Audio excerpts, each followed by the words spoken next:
Today I am going to teach about the linear equation in two variables.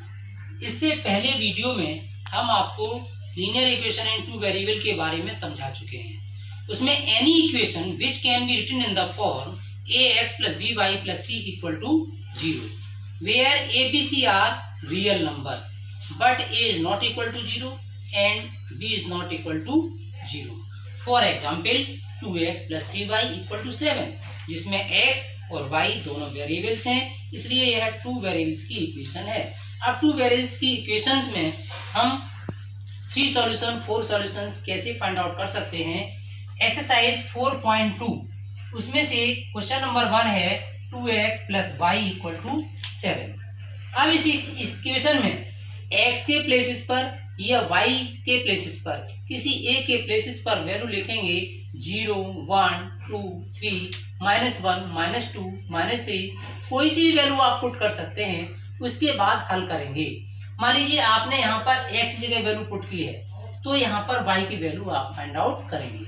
और अगर y की जगह value put करते हैं तो आपकी x की वैल्यू फाइंड आउट होगी। अब यहाँ देखेंगे कि when x equal to 0, तो इस पॉलिनोमियल्स में टू वेरिएबल्स की इक्वेशन में x की जगह आपको 0 पुट करना है।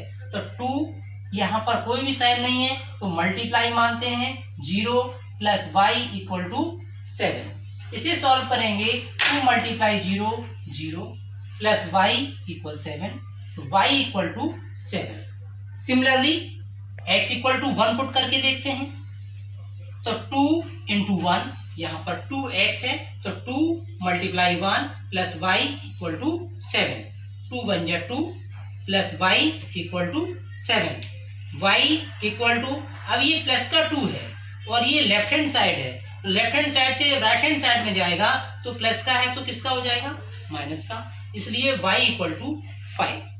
तो इसी तरीके से यहाँ पर एक चार्ट बना लेते हैं, टेबल बना लेते हैं। उस टेबल के अंतर्गत लिख देते हैं कि सॉल्यूशन हमने x और y। x की वैल्यू देखेंगे तो यहाँ पर हमने x की वैल्यू 0 लिखी थी। जब x की वैल्यू 0 लिखी है तो y की वैल्यू कितनी आई है, 7।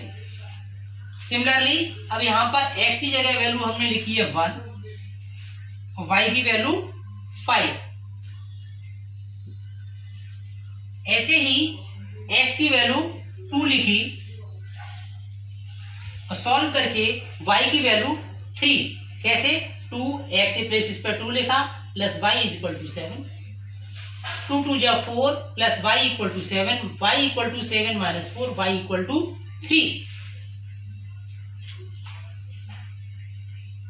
Similarly 2x plus y equal to 7। अब इसमें x इक्वल टू 3, तो 2 इंटू एक्स जगह 3 प्लस y इक्वल टू 7, 2 3 या 6 plus y equal to 7, y equal to 7 minus 6, तो y इक्वल टू 1। तो यहाँ पर x की जगह 3 और y की जगह वैल्यू आई है 1। इस तरीके से हम कोई सी भी इक्वेशन दी जाएगी, अगर आपको 3 सॉल्यूशंस पूछे जाएं तो 3 सॉल्यूशंस निकाल सकते हैं, 4 सॉल्यूशंस पूछे जाएं 4 निकाल सकते हैं, infinite many solutions find out कर सकते हैं। तो इसी तरीके से पेपर में क्वेश्चन जो आता है, हमने ये वैल्यू लिखी है सारी प्लस की हैं, माइनस की भी लिख सकते हैं, जैसे हमने 0 लिखा था, 0 के बाद -1 भी लिख सकते थे, -2 लिख सकते थे, -3 लिख सकते थे। सेकेंड पार्ट, क्वेश्चन 1 का सेकेंड पार्ट है pi x plus y equal to 9। ऐसे इसमें से भी आपको 4 सॉल्यूशन निकालने हैं। तो 4 सॉल्यूशन निकालने के लिए पहले मैंने किस में वैल्यू पुट की थी, x में। हम y में वैल्यू पुट करके देखते हैं। देखिए पाई x प्लस y की जगह 0 लिखते हैं इक्वल टू 9। यहां पर लिखा है y इक्वल टू 0। अब y की वैल्यू 0 है तो पाई x प्लस 0, तो पाई x ही रहेगा, तो x इक्वल टू 9 अपॉन में ये इसके साथ मल्टीप्लाई है तो ये डिवाइड में आ जाएगा, तो x equal to 9 upon pi. Similarly y equal to 1 लिखते हैं, तो पाई x प्लस y की जगह 0 इक्वल टू 9, तो पाई x इक्वल टू 9, 0 हम लिख चुके हैं। अब यहाँ 1 लिखना है, तो पाई एक्स इक्वल टू 9 और ये 1 प्लस का है तो लेफ्ट हैंड साइड से राइट हैंड साइड में जाएगा तो 9 माइनस 1 तो pi X equal to 9 minus 1 8 X equal to 8 upon pi. क्योंकि यहाँ पर पाई जो है दोनों का मल्टीप्लिकेशन है इसलिए डिवाइड में आएगा, इसलिए 8 अपॉन पाई। अब y इक्वल टू 2 तो pi X plus 2 equal to 9 pi X equal 9 minus 2 pi X equal to 7 X equal to 7 upon pi. तो अभी तक मैंने जो सॉल्यूशन निकाले हैं 1 2 3, इसके बाद 4 सॉल्यूशन होगा pi X plus 3 equal to 9 pi X equal to 9 minus 3 pi X equal to 6 X equal to 6 upon pi. तो इस तरीके से यहां पर वैल्यू पुट की है y इक्वल टू 3। तो इस तरीके से मैंने देखा कि पहले जो क्वेश्चन लिया था उसमें मैंने x के प्लेसेस पर वैल्यू पुट की थी और दूसरा जो क्वेश्चन लिया है इसमें हमने y की जगह वैल्यू पुट की है। तो इस तरीके से एक टेबल भी बना सकते हैं, उस टेबल में लिख सकते हैं कि x की वैल्यू और y की वैल्यू, x और y। पहले x की वैल्यू आई थी 9 अपॉन पाई और y की वैल्यू ली थी 1। ऐसे ही फिर सेकंड इक्वेशन में यहां पर y इक्वल टू 1, पहले 0 लिया है, 0 और 9 अपॉन पाई, फिर 1 लिया है, 1 लेने के बाद सॉल्व किया है तो 8 अपॉन पाई। ऐसे ही 2 लिया है तो आपका आया था 7 अपॉन पाई। ऐसे ही 3 लेंगे तो 6 अपॉन पाई। तो इस तरीके से आपको कोई भी 2 वैल्यूज की इक्वेशन दी जाएगी, उसमें आपको 3 सॉल्यूशन से अगर एग्जाम में पूछे जाते हैं तो 3 सॉल्यूशन फाइंड आउट करेंगे, 4 सॉल्यूशन पूछे जाते हैं तो आप 4 सॉल्यूशन फाइंड आउट करेंगे। अब इसमें अभी हमने इस क्वेश्चन में केवल सॉल्यूशन निकालना बताया है और जो ax plus b y plus c equal to 0 linear equation in 2 variable की इक्वेशंस है, इसका जो हम जब ग्राफ बनाते हैं तो इससे ग्राफ की एक स्ट्रेट लाइन आती है।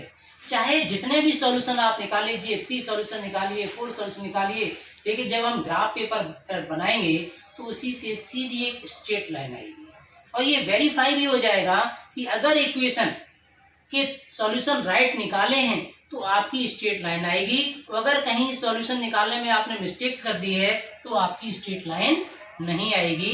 तो always ax plus b y plus c equal to 0 का ग्राफ एक स्ट्रेट लाइन आती है। Check whether of the following are solutions of the equation x minus 2y equal to 4 and which are not. तो ये आपको equation दे रखी है, इस इक्वेशन में वैल्यू पुट करके देखनी है कि वो इसका सॉल्यूशन है या नहीं। कैसे? ये इक्वेशन दे रखी है, फर्स्ट पार्ट है 2, 0। इसका मीनिंग है कि ये जो पहले वैल्यू लिखी है, ऑर्डर पेयर में आपको बताया था, जो पहले वैल्यू लिखी जाती है वो आपकी x की होती है और जो बाद में वैल्यू लिखी जाती है वो y की होती है। तो ये इक्वेशन दे रखी है x minus 2y equal to 4। इसमें x के प्लेसेस पर 2 लिखना है तो 2 माइनस 2 यहाँ पर मल्टीप्लाई साइन, y के प्लेसेस पर 0 इक्वल टू 4, तो 2 माइनस 0 इक्वल टू 4, तो 2 इक्वल टू 4। तो इसमें आप देख रहे होंगे कि इसमें से लेफ्ट हैंड साइड और right hand side are not equal, और जब ये इक्वल नहीं आएगा तो आप कहेंगे no solution of the equation. तो इसमें से इक्वल लगा करके साइन इसको कट कर देंगे। सेकंड पार्ट 0, 2, अब इसे लेकर के देख सकते हैं कि सॉल्यूशन इक्वेशन का होगा कि नहीं होगा। तो x minus 2y equal to 4, तो पहले बताया था ये 0x माइनस 2 मल्टीप्लाई y की जगह क्या लिखेंगे 2 इक्वल टू 4, तो 0 माइनस 2 2 जा 4, -4 इक्वल टू 4। तो ये भी left hand side is not equal to right hand side, इसलिए it is not a solution of the equation. Third part, तो इसमें से इस तरीके से बहुत सारे पार्ट दिए जाएंगे, उनको हमें हल करके देखना है। जैसे 4,0। अब 4,0 भी इसी इक्वेशन में लिख के देखेंगे, x minus 2y equal to 4। x की जगह आप यहाँ लिखेंगे 4 माइनस 2 इंटू वाई की जगह 0 इक्वल टू 4। तो इसमें से 4 minus 0 equal to 4, 4 equal to 4। तो ये लेफ्ट हैंड साइड और राइट हैंड साइड बराबर आ गई है। तो yes, it is a solution of the equation. Fourth part में आता है √2 और 4√2। √2 और 4√2 इनको चेक करना है कि इस इक्वेशन के सॉल्यूशन होंगे या नहीं होंगे। x minus 2y equal to 4, x के प्लेसेस पर √2 minus 2 into 4√2 equal to 4। √2 minus 2 4 जा 8√2 इक्वल टू 4। माइनस 7√2, क्योंकि √2 माइनस 8√2 ये 1√2 लिखा है, तो इसका मीन्स ये लाइक टर्म है। तो माइनस का 7√2 इक्वल टू 4, और ये आपस में LHS is not equal to RHS, तो इसलिए ये भी not equation of the solution. तो इसी टाइप से और भी जो क्वेश्चन दिए गए हैं NCERT बुक्स में, उनको आप सेल्फ सॉल्व करेंगे, और जब आपको समझ में आ गए होंगे तो अपने आप ही उनकी सॉल्यूशंस आप भी निकाल सकते हैं और बता सकते हैं कि ये सॉल्यूशन की इक्वेशन होगी या नहीं होगी। Thank you so much. अगर वीडियो समझ में आई तो लाइक करें, कमेंट करें, सॉल्व करके देखें।